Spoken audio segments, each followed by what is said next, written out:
北歐多國發出神秘指引，係唔係第3次世界大戰即將開打嘅預兆？各位觀眾，大家好啊！我係泡泡，又到咗網絡補血站嘅時間啦。最近北歐各國都係不約而同咁發出咗類似備戰指引嘅文件俾國民，實在係令到成個局勢都變得好詭異。瑞典政府以國家安全局勢惡化為理由，即係話俄烏戰爭重新派發6年前曾經發行過嘅如果危機或戰爭來臨手冊。呢本小冊子嘅內容係比舊版本多咗成倍，瑞典嘅幾百萬個家庭都會收到呢一本手冊。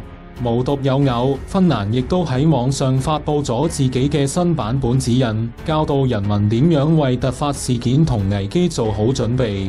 挪威亦都係喺最近發出咗類似嘅文件，呼籲人民做好準備，以應對可能發生嘅極端天氣、戰爭同其他威脅。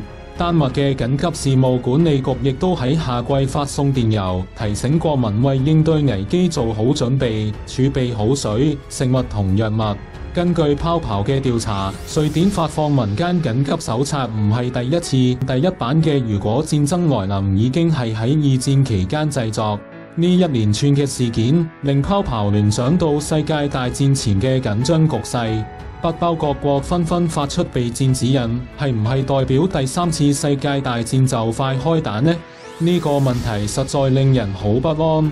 歷史上嚟睇，當多個國家同時進入備戰狀態，通常都唔係一個好兆頭。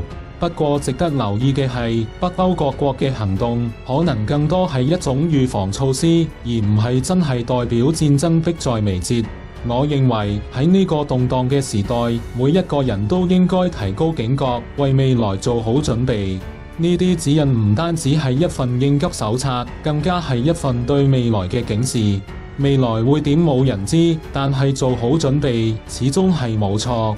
今集就講到呢一度，下一集會繼續帶俾大家更多精彩嘅內容，希望大家可以訂閱我嘅頻道同俾個 like 啦。